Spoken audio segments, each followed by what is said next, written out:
All right, so the 9th, next week, Ask Me Anything with Russ and myself. 16th, hiring, and this is a game changer, really. So what we're going to be doing is some of our boardroom members, we've put together the ultimate game changer for how to hire guys. So what we've done is we've actually making this available to the first 5 people who opt in. We've already got 3 people on board. We're just looking for 2 more. So if you do want, we will do your job description, 2 Facebook ads and split test them. We'll drive traffic. We'll create a landing page on your website. We'll write the copy. We'll give you the video to shoot. And we'll also do a couple of other ads, one for Seek, one for Trade Me, on exactly how to do this. And so game changer if you're needing more guys. Next, after that, I've put together and taken all the systems, processes, everything that you need on how to buy back your time, and we're doing that training. We've got our one-dayer, online marketing one day. We've got David Powell Tabane coming over from Australia, so he's going to be doing Facebook marketing. Then we've got Mr. Darren Wilkie running through how he built his company to $10 million and sold it, and what his lessons were. And then after that, we've got project management with Alvin Chisnell, who presented on at the Certified Builders annual meeting. And then if you're feeling under pressure, overwhelmed, we've got how to control the chaos with the Office Systems Stacker. And that's going to be everything on all the systems you need, how to get your team performing well in the office so you don't feel overwhelmed. And speaking of overwhelmed, one of the key things that I guess is, firstly, if I go into how did this actually come about, this training? We had one of our members, Cam in Dunedin, who's landed between $7 to $10 million. So he's having to hire a bunch of people, a bunch of builders, feeling quite overwhelmed. Does he hire a project manager? Does he hire a QS at the same time? Who does he hire next? And should he hire a general manager? And if so, what roles and tasks should they actually be doing? So then we've had quite a few other people who are experiencing massively fast growth. And I talked to quite a few of our members and just got key tips off them and put together this training, basically what to do if you are feeling overwhelmed. You've got a fast growing business, you've landed a bunch of contracts. Now this can be a massively exciting time and also massively stressful, and can be quite dangerous too, because growth consumes cash, because you've obviously got to pay for your guys, pay for your materials, pay for your subbies, etc. And if you clients miss any payments, you miss any milestones, you don't have the right insurances in place, etc., then you can really get in the shit. And obviously you don't want to get in the shit. So without further ado, I've put this together. I've structured it into 5 core sections. We'll kick off with the first one. So the first one is how not to feel overwhelmed. And one of the key things is that overwhelm is natural. And the first thing is to realize that it's going to happen as you grow. And your identity needs to change. So you can't be the same person that you were running a $1 million business as you are running a $5 million business. Because what got you here won't get you to there. So there's different things that you need to do to make sure that your identity levels up. So some of those key things are delegation. You need to move from being a builder to identity to having the identity of a businessman. And obviously with that comes changing from trying to do everything yourself to delegating, systemizing, and working out processes for people to implement. In order to do that, one of the key things is obviously to go to work out what's all the key things that you do, the top 20%. So the Pareto principle, what's the critical 20% that makes a massive difference to the business? And the first key thing here is, what's that look like? So is it Cashflow Forecast, analyzing your KPIs? What's going to make the biggest difference to the business? Working on marketing, systemizing your processes, training the next person to take over your role, like a project manager, which Mr. Alvin Chisnell is doing at the moment. The next key thing, once you've done your fun skills matrix, how you go about doing that is you work out how do you spend your week. So enter your tasks in here regarding whether they're low skill, low dollar, medium skill, medium interest, and then what's high skill, high interest. And what we're going to do is we're going to get rid of, dump, or delegate the stuff in the bottom quadrant. And this is typically stuff that's repetitive, below your pay grade, and not really worth your time. Then the next key part, we're going to delegate and systemize or dump the key areas in the blue parts. All right, And once you've done that, so we've got short-term stuff, medium-term, and long-term. So the next is to work out what is your stop doing list. What are all the key things that you're currently doing that you need to stop doing? So they're either painful, they are low dollar value, so they're below your pay grade, they're repetitive, they're not in your genius, or just because you can do it doesn't necessarily mean you should be doing it. So if you suck at it, you procrastinate on it and you put it off, for example, maybe pricing, then you can decide, should I get someone else to do this? And that's going to make a massive difference. Here we have a look at Gordon from Homeworks. So you can make this list right through all the activities that currently need to be done in the business down the left-hand side. Down the middle is who's actually doing each one. And then on the right-hand side is who we're going to hand that off to. And those people may exist in your business or they may not currently exist in your business. Now, if they do currently exist in your business, we've got to obviously put the right systems in place, train them what to do, and then give them the right processes. Don't exist in your business. So, for example, Gordon didn't have a marketing coordinator. So what we did was we worked out if he lands 2 more jobs, just 2 small jobs that say 150, 200K each, at 20% GP, that's going to give us, if he's got, say, 300K, that's going to give us 60K. We're going to take half that money and put that aside towards a marketing coordinator. And the great thing is that new team members come on payment plans. So you're not paying them a marketing coordinator 50 grand a year straight up. You're paying them around 4 grand a month. And if they're not hitting their targets, so you need to have the job descriptions and everything else mapped out. If they're not hitting their targets, then you need to make sure that you have the right processes in place to be able to pick that up each week, each month, and make sure that they are. And if they're not working out well, you need to decide, should I get rid of this person? And that's one of the biggest tasks of being a leader, is actually deciding, are people hitting their KPIs? Is the business moving in the right direction? Have I got the right people on the bus? And if not, you have to make those tough calls. And myself, I didn't make those tough calls fast enough in our cleaning company when it was growing fast, but I've been making them in our business now. We've made some more changes. I've previously found we did have one team member who was awesome, but that team member wasn't very sharing, and they were ultra knowledgeable, but they weren't willing to share their ideas with the rest of the team. And we couldn't build a team around them, even though they were awesome. So for the good of the team and growth, I decided to get rid of them. So that was a couple of years ago. And then with subcontractors building websites, doing other things, they might not be up to the standard as well. And if they're not, then at some stage you have to make the tough decision and decide, this person isn't meeting the requirements. What exactly are the requirements? So there needs to be a scoreboard, basically your key performance indicators for that role. You need to have a chat with them, make them aware that they're not performing. Or if you want to go down the other path, then you need to decide that you're going to make the position redundant. Next key thing, once you've done your stop doing list, is to line up your business maturity date. So your business maturity date, business should give you both time and money. So as it grows, we want to line this up with your cash flow forecast when we want to work out how much money do you want to make? What does your company want to look like 18 months to 24 months from now? Do you want to be doing 3 days a week?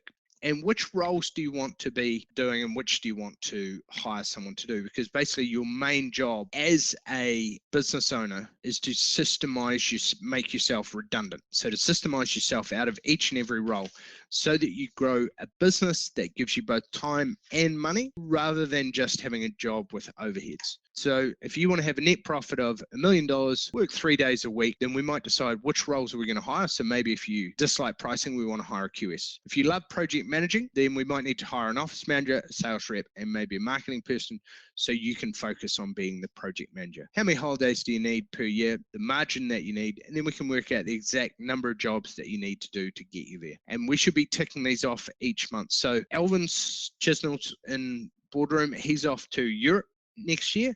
So what he's doing is he's hired a project manager, and he's just a trainee project manager, and he's just training that person up with all the systems and processes so that he can go away with confidence for 6 weeks to Europe next year.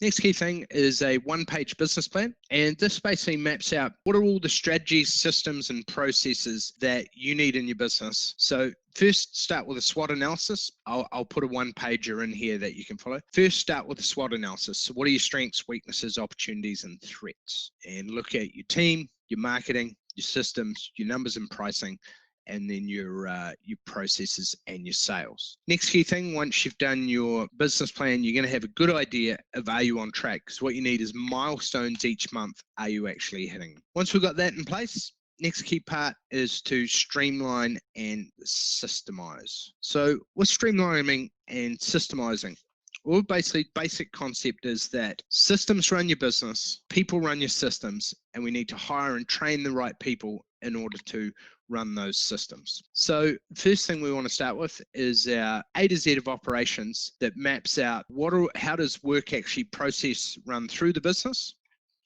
and then what are all the different aspects that we suck at. So basically we want to apply I guess you'd call it a traffic light system. So red, what's an area of frustration, pain, or I guess a roadblock for your company at the moment? So is pricing piling up? Maybe it's productivity of you guys on site, contracts. What's orange? It's an area of frustration, but it's not immediate. So that's something that we want to tackle within the next 90 days. The red stuff we want to tackle within the next 30, and then green, what's fine for now. So if you just type into the box, what's a red area for you at the moment? So Andre, Vicky and Rob and Richard, what's a red area, a big area of blockage or frustration or overwhelm at the moment that you're focused on unblocking and moving forward on? Vicky and Rob, website. Okay. Hello, Vicky and Rob. Good morning. How's it going? Good. That's good. So tell me a little bit about your website. What's the blockage there? We don't have one. So okay, that's a good start. Yep. So I'm just trying to do all the copy and stuff, just working my way through it, and it just seems like there's just so much to do. And then you've got the welcome pack, and and I suppose I'm learning that a lot of it is repeated in some instances. So the info pack is basically a 80% of it is a repeat of the website. Yeah. And I guess have you had a look through the trainings? Yeah, I mean, I'm kind of looking at trainings. So I've done kind of the guarantee. Yesterday I was working on how we work with you, and I've been looking on other members' websites as well, and just giving inspiration and things there. Yeah, it is. It can be heavy going. You can outsource that to people if you want. So you might be so like Fiverr, for example. Yeah. I guess that's the challenge, because you want to find someone who's great at copywriting and has good systems and processes. So one of the easiest things is, I guess, go through the trainings. We've done, I think, 3 or 4 trainings, and the one day that we have coming up, we're going to be going in depth into your website and everything on how to make it turned into a job machine. And if you want, send stuff through to us to critique, but the trainings give you a step-by-step, or outsource it to someone else and ask them to basically version a couple of websites that you like using, the templates and systems that we've got. And if you're struggling, reach out for help, give us a bell, and we'll help walk you through things. Yeah, no, I've sent a few things through already, so for critique, and it's kind of, when I get stuck into it, it doesn't seem as hard, but I do kind of try and avoid it. It's almost, there's a great strategy called The One Thing by guy Gary Keller, I think his name is. He built the largest real estate company in the US. And what he says is, and same with Brian Tracy, eat that frog. So if you do your number one task first thing in the morning when you're fresh, you set aside some time. And if your website is, say, 12 pages long in total, if you just did 1 page a day, then you would have your website finished in, if you did, one of those per week, you would have your website finished within 12 weeks. If you could do 2 pages, then you're going to have it finished in, half that time. Thank you, Vicky. Cheers, mate. So A to Z of operations maps out everything, and you can look at pain. Andre, I don't know whether that's a typo or Andre. Systems, using the same system for every job. Not sure whether you're talking about project management or what there. Richard, job scheduling, getting marketing finished. And Lloyd, how's it going, my man? So let's go live to Mr. Richard Fiske. Come in, Dimension Building. Is it summer down there? Good, mate. How you going, brother? Is it summer down there? Oh, no, it's not. It's overcast. Did you see what I did there? Well, it's meant to be. Was it? So she's in the office with me. Oh, good job. All right. Hey, congrats on the awards and the Master Builders Awards, my man. Well done. That's epic. Yeah, cleaned up. Yeah, I think one of the keys is, have you had a look at the 7? Did you say 7 awards? Jesus. Well done, mate. Yeah, That's we won epic. 7. Brother, that is awesome. Did you, are you going to have a look at that PR training on how to maximize the value and get it out there? Yeah. Okay. Training to maximise. Yep. Yeah, so we've got a PR training on how to get out the awards out there. What's your main focus at the moment? So job scheduling, is that to do with guys or? Yeah, guys on site, timelines, stuff like that. But we've just finally moved sort of my 2IC into that role with me. So he started on his first week this week. So he's sort of taken over everything that's happening on site just with employees. So I sort of want to get my schedule so perfect that I can, when I have a site with a meeting with a potential client, I can say, I'm going to start your house on the 1st of November 2018, and like be able to actually give dates instead of saying stuff like be ready and we could start in maybe a couple months, or and sort of going to write it all in my quotes and that too. And then one of the he's just really taken over timelines and all that too. Awesome. I had a session with Brent Varley, fellow boardroom member, last month, and he took me through his project management system, which is just epic. It has timelines, the groups, the different guys, come on, Summer, which project managers swapping from which job, because some guys are great at getting jobs up out of the ground, other guys are great at closing them off. So he would be well worth contacting, and I'll about his project management system, because he's just landed about $9 million worth of work. Yeah, he's switched on, guy, old Brett. Yeah, he's massively switched on. Yeah. So if you want, I'll flick him an email and put you guys in touch if you want to have a chat with his project management, about his project management structure. It's awesome. Yeah, I'd be really keen to do that. Yeah. Okay, cool, my man. And getting marketing finished, what are you focused on there? Website, info pack? Yeah, website, info pack. Getting our new website done. Info pack, a lot room. It's just trying to nail Summer down to get her to do it all. Yep. Someone take over and just get it that last push. Yeah, we're gonna, because we're building your website. So what we're doing is Melissa's gonna take over the project management of it. Norman will just do the build of it, and that way we'll be able to help you get it done faster, because we'll push you harder and we'll crack the whip and we'll help you get it done. I think that might be a preferable way to get your website done as quickly as possible. You down with that? Yep. Okay, cool, my man. I'm down. And awesome. And Anne's just asked, hey, Anne, we'll be interested in project management structure too. Maybe he can share into the boardroom for all team to benefit. Yeah, definitely, Anne. What I'll do is I'll give Brent a call after this and ask if he would just do a short training into boardroom on project management, or maybe into the group for project management. Awesome, my man. Well done. Richard, you're on fire. Get the hose. All right, buddy. Have an awesome day, my man. See you, brother. Next key thing is, once you've lined up your A to Z of operations and the red parts, and you got your systems mapped out, is we want to be putting this all into an in-house admin manual, and this is going to go through step by step what are all the processes from project management, invoicing, etc. So when anyone else steps into the role, especially the office manager role, they have a go-to plan, and it's not all dependent upon you as the owners. And how we do this is we break down what we're going to do each week, and we can schedule it. And each person should have a structure like this. And this role, if you have a look at our training on this role goes into, so we'll have the office manager. What are they doing this week? We schedule it into their default diary so we know when they're doing it. And this might be invoicing, following up debtors, etc., etc. And then the next part is we're going to do that for each of the different roles. And if you're fulfilling those different roles, you should build it out as if we're going to hire that person next.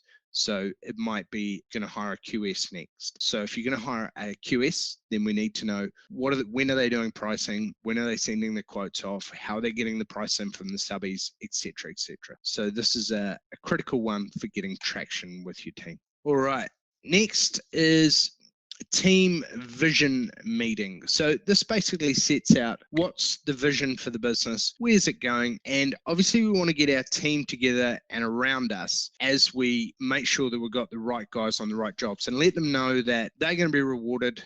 There's going to be accountability, and the way the company wins is by finishing jobs on time, getting structures in place, meeting quality standards, and also hitting the deadlines. So some guys are great at, at getting a job up out of the ground. Other guys are great at closing it off. And also for some of those, we want to make sure that you've obviously got your lower paid guys doing the jumbo, filling up the jumbo bins, doing the demo work, etc. You don't want your guys that you're paying 35, 40, 45 bucks an hour doing that low dollar value stuff that anyone can be doing, like, for example, going to get the smoko. No doubt some of them enjoy it, but it's not the ideal way to go about structuring your business. Next, we want to make sure that it's critical that you be recruiting on a regular basis, because the residential construction sector is expected to peak in 2020. So the next 2 years is the ideal time to market to get guys, and you need to market just as much, if not more, to get the right kind of guys.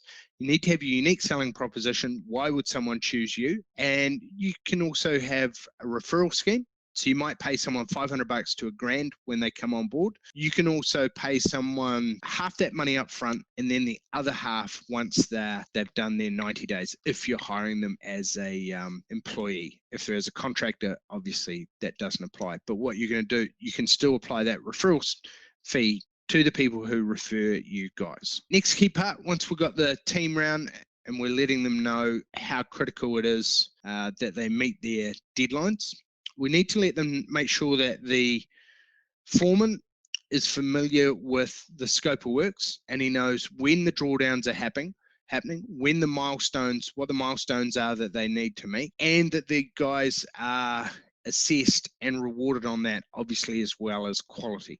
So the foreman really needs to know the scope of works, he needs to know the contract, and he needs to know specifically what are the exclusions. So if he doesn't know that, and the owner comes and asks for something to be done, then it may just get done, and instead of being added on as a variation, which is where you're obviously going to lose quite a lot of money on a regular basis. Next key thing, toolbox meetings.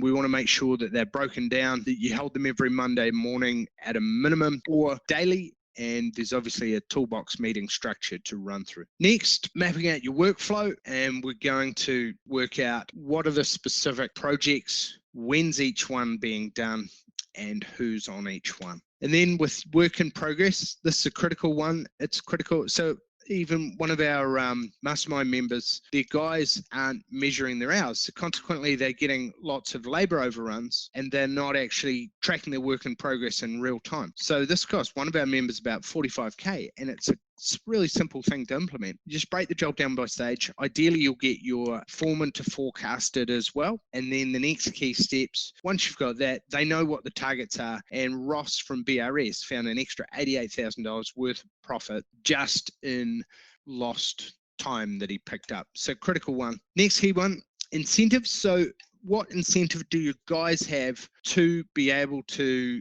finish the job on time, under budget, and do it to a decent level? So we want to make sure that they're incentivized, and you can incentivize not only your builders based on a points-based system, but you can also incentivize your foreman, and your foreman can be incentivized typically in a couple of ways. One might be $150 per week on project management as a project management bonus, as long as the build comes in on time and under budget. Another one can also be 20% of the labor saved. So these are two of the best ones that we've seen that work really well. And some companies only reward their foreman, other companies reward their whole team. And the foreman's going to be up to 80% of the success of it, because he should be doing the scheduling, the ordering of materials, the driving the guys on site, making sure they're meeting all the milestones, etc., and basically taking all the tough work off you. Next, Subbie Meetings. So you want to make sure that you've got a good contract in place with your subbies. They've got performance standards and checklists that they need for handover. And also, so that you're not solely reliant on one subbie solely, try to get at least 2 to 3 others in backup, and because they're your marketing machine as well, so they can be out there helping get you work as well. And you're probably providing at least 25, 33, 50 or 100% of their work. So it makes sense that they make you a priority. And obviously you want to get them on board with your schedules and make sure that they're fluent with your schedule and they know exactly where things are up to. Next key point, cash flow, conserving money. So you want to make sure that you've got enough money, and in terms of money, that your jobs are priced at the right margin. You've got good cash flow system in place, and conserving cash is king. So cash isn't king, cash flow is king. So what we want to make sure is that if we see here, we've got a detailed cash flow forecast. Now, if you're growing fast, you may need to do this at a minimum monthly, ideally, potentially fortnightly or weekly. And that's going to detail when are the deposits coming in, what are the drawdowns on each milestone, and then what can we do to improve the cash flow. So it might be getting a larger deposit up front. It might be changing the contract slightly and going to, so if there's only 8 progress payments, you might put in some smaller progress payments. Next key thing is streamline your invoicing process and invoice weekly for variations, and make sure that you can get the invoices out weekly and know that you're going to have a client meeting with them each week, and that when you send this out, all the variations are going to be signed off. Your pricing needs to be at a minimum of at least 20% gross margin. Otherwise, it's going to be very difficult to be able to hit your target growth profit.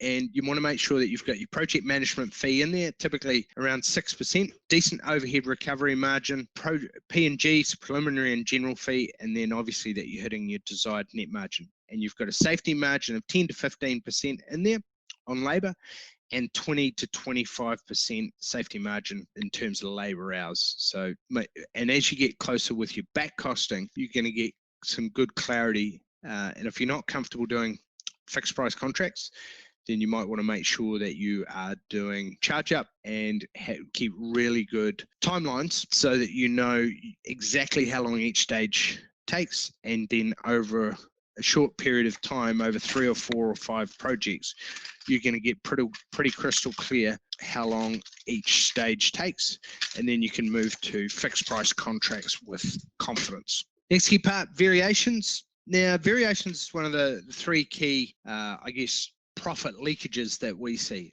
So you want to make sure that they're being signed off, and you might make sure anything between $500 to $1,000 or over $500 needs to get signed off by the client, otherwise it doesn't get done. Next, your foreman, he needs to be aware of the scope of works versus the contract and what actually constitutes a variation, what are the exclusions.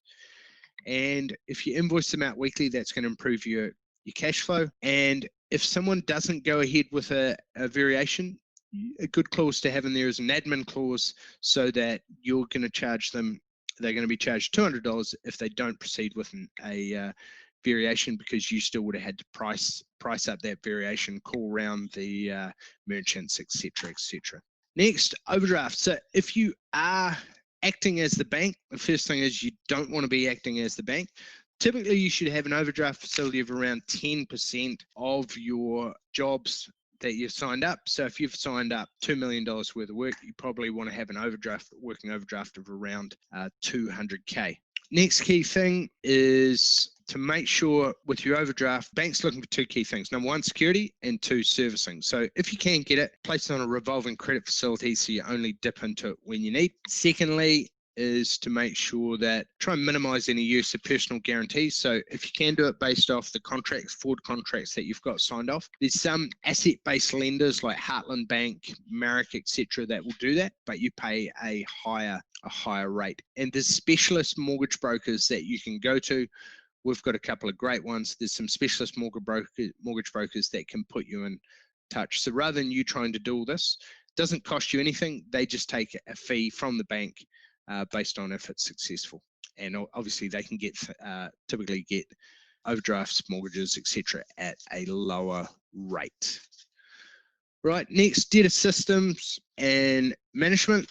So key with this is, I think one of our members last week, they're doing a job out in South Auckland, and they're actually owed about 120k, and it's about 5 weeks overdue now. And because he doesn't like chasing money, he's a lovely guy, they haven't had the right systems in the office. So we've got a debtor management system that you can implement. Basically, there's a couple of emails sent if it's late, then a letter gets sent out, then there's a phone call. Hi, it's Bob here from Bob's building. We noticed that we haven't received payment for X. Now, if you're not comfortable doing that, then you should get either A, another office manager person to do it, or B, you can outsource that to other companies, credit control companies to actually implement. And you want to make sure in your contracts that you have the Construction Contracts Act, so you can invoke the right clause in there. Also that you have, essentially you can register security on the PPSR, might be the best $25 that you ever spent. Or if it really gets to it, don't keep getting deeper down the rabbit hole. Let the client know that you're going to stop work and that you won't be doing any work until they've caught up with their payments. Next, conserve cash. So if you are flush with cash, don't go and spend it appreciating assets that you could either rent or lease. Look at maximizing your tax deductibility, and also make sure that you have a rainy day fund. So you want to make sure that you have ideally 6 months worth of operating costs in the bank, and set up separate bank accounts so that you operate based on your budget. So you want to have a separate bank account that goes into one for tax, one for holidays, one for toys, and then if you're doing any property development or any speckies, another one for that. All right, we'd love to get your feedback and your tips on what have you found some of the crucial things in managing a fast-growing business, or any lessons that you've learnt. Yes, Richard, we can have a session next week to hook up some cash flow forecasting. I'd love to get any tips or golden nuggets that you've found. If you could type them into the box, and then I'll unmute you for the other members, because what I want to do is make this into, this is the initial training, and what I'm going to do from this is actually, I've had a truckload of other ideas come through whilst I've been putting this together. I'm going to consolidate these all into a guide or a report for you, and also we'll put together a checklist that you can run through for doing if you've got a fast-growing tiger by the tail. Right, so if you've got any tips or if you've got any questions, type those into the box. I'd love to hear your feedback. If there's not any questions, then what's your number one opportunity? What's the number one thing you want to knock off in the next week, month, or quarter that's going to make a big difference to your business? Type that into the box and put it out there. What's the one thing? It might be something around marketing. Maybe it's something on improving your sales process.